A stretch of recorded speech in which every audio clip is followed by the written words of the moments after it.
depois a gente tem Da'at, que é a esfera do meio que é invisível. Da'at quer dizer conhecimento. E a gente vai circular em busca da construção do edifício social em volta de conhecer. E ele está representado pelos desafios. Então é o Sobek que come a sua alma, Saturno, Caronte, Anubis, as Górgonas, Eríneas, as bruxas, a Baba Yaga, o dragão, a Morgana. Ou ele está representado por aquelas divindades que são as velhas, tão sábias e tão assustadoras que até os deuses têm medo delas. Significa aquela sabedoria muito profunda, que é tudo que a gente busca. Porque simbolicamente, os desafios da nossa vida são dragões que a gente mata por dia, né? O leão, a gente vai enfrentando. Ser um dragão, um cavaleiro é só um Zé Mané montado no cavalo. Se você não tiver uma disputa, né? Ou aquela outra lenda que fala mares calmos não fazem bons marinheiros. Então você precisa de desafios para crescer. E aí a gente pode dar um exemplo claro. Pega a Medusa, por exemplo. O que ela faz? Transforma os caras em pedra bruta de novo. Então você tem um herói que, para conseguir vencer a jornada, ele precisa matar a Medusa para pegar a cabeça dela, para ter um cavalo voador, para salvar a princesa e casar com ela e tal. E na vida real, como é que isso funciona? Você fala, o cara entrou na Demolei e falou, estou empolgado, vou fazer, vou virar mestre, vou fazer acontecer. Aí no primeiro sábado o cara já não vem. Aí choveu, não aparece. Aí tem jogo do Corinthians, o cara não vem. Aí depois que chega o mestre e some. Virou pedra bruta de novo, a Medusa pegou o cara.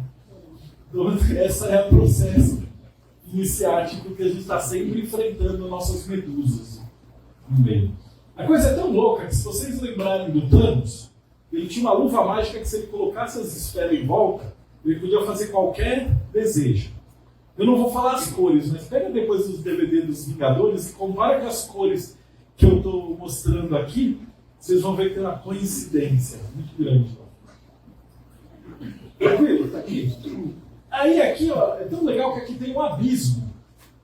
Que tudo que você absorve de conhecimento vai cair nesse abismo, exceto o que você entende. Então, Binah, que é o topo da coluna do rigor, é a lei.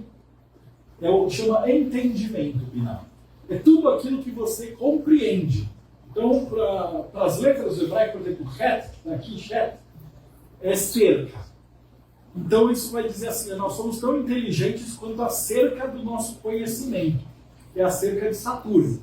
Então aqui vocês vão ver o destino, Maat, Temis, justiça, São Bento, Santo Antônio, Xangô, que é o deus avatar de justiça mais profundo, o orador, corregedoria.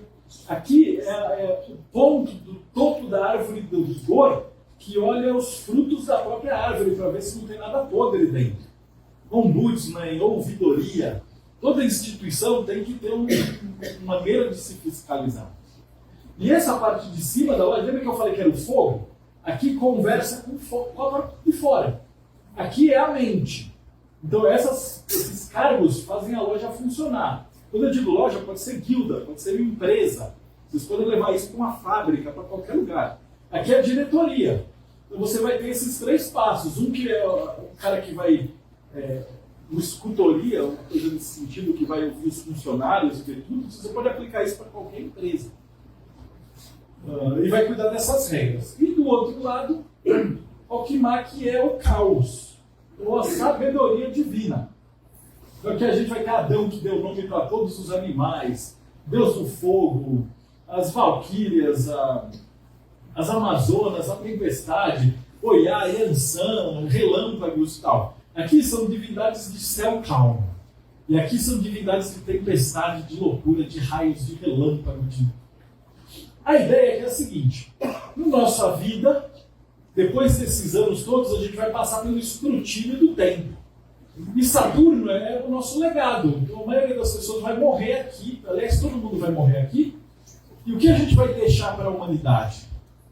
Então, por exemplo, o nosso objetivo é tentar fazer o melhor na nossa área. Algumas pessoas, por exemplo, você fala em música, fala Beethoven. Então, o cara deixou um legado. Então, dentro das nossas profissões, a gente vai tentar fazer livro, desenvolver técnicas, buscar a famosa grande obra, para tentar deixar algum legado para os outros. Pode ser para escala pequena ou em escala grande. Mas tentar deixar algum bem para o mundo, alguma coisa de modo que a Terra fique melhor depois que a gente vai embora. E tudo que a gente sabe está preso e limitado pela nossa ignorância. Enquanto a sabedoria, ela é infinita. Porque mesmo o cara mais inteligente do mundo, ele é um cara em 8 bilhões que vai viver 80 anos. Pense em quantas pessoas viveram e tal. E a sabedoria divina é a história de todas as pessoas, de todos os períodos históricos, de todas as raças, de todos os países. Então, o Alan Moore, que é o mago, ele fala que Binah é aquela espuminha que vem uma ondinha da água na praia, fica aquela espuminha que demora um tempinho e some. E a sabedoria divina de Rotterdam é as profundidades do oceano. Então, o nosso objetivo é tentar beber disso aqui para adquirir mais conhecimento, né? Então, o que acontece? Por que existe isso aqui? Qual que marca essa grande sabedoria? Diz a lenda que Deus estava entediado, porque ele era onisciente. Se ele sabe tudo, ele não aprende nada. E vocês sabem que um dos maiores prazeres que a gente tem na vida é quando a gente aprende alguma coisa nova, que a gente não sabia fazer. E aí você aprende o resultado de um puzzle, aprender a fazer uma comida diferente. Quando você aprende alguma coisa nova, você fala, nossa, que legal. Esse prazer é um dos maiores prazeres de estar vivo. E Deus não tem ele, porque ele sabe tudo, ele é onisciente. Então o que ele resolveu fazer? Ele se dividiu em 72 anjos. E aí esses anjos, com poder infinito, saíram pelo universo e ficaram trocando ideia entre eles até que eles conheceram tudo de novo. E aí Deus falou, nossa, isso é maravilhoso, isso é muito legal. E aí, em outras histórias, ele vai se dividir nos 256 odúcios, histórias dos orixás. Eles descem e aí eles começam a procurar e ver essas histórias e se conectam de novo e retornam para o Lilá. Em outras mitologias, na hindu, por exemplo, ele vai se dividir em 10.000 seres, que são os seres de luz. E aí eles vão trocar informação e um vai conversar com o outro, e aí eles retornam e aí Deus fica feliz de novo. E aí na terceira vez, ele olha para baixo e fala, pum, se divide em todas as pessoas e criaturas vivas do universo. Então, de acordo com o budismo tibetano, tem uma fagulha de Deus em cada ser vivente do planeta. Desde uma formiguinha até, o Dalai Lama.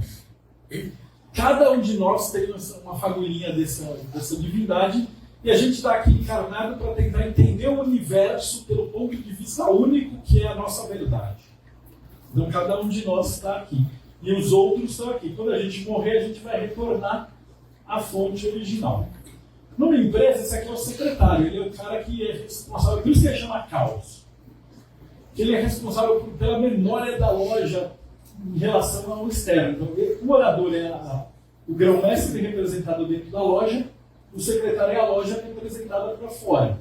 Então ele faz a ata, ele faz os convites, ele faz a agenda, ele vê presença, ele faz toda a estrutura da vida da árvore tal qual os anjos dentro da cabala. E, finalmente, Keter, que é o chakra coronário, que é Deus. Deus é a Enki, Alá, o universo, o grande arquiteto do universo, o cérebro, a arca da aliança. Ele é a estrutura que ordena e organiza tudo isso aqui. Então, a nossa ideia, a gente vai chegar até aqui na nossa vida. Mas dentro de uma estrutura, a gente precisa estar organizado assim, senão a nossa fábrica não funciona, a nossa empresa não funciona. Nossa família, unidade familiar não funciona, e assim sucessivamente, nada funciona.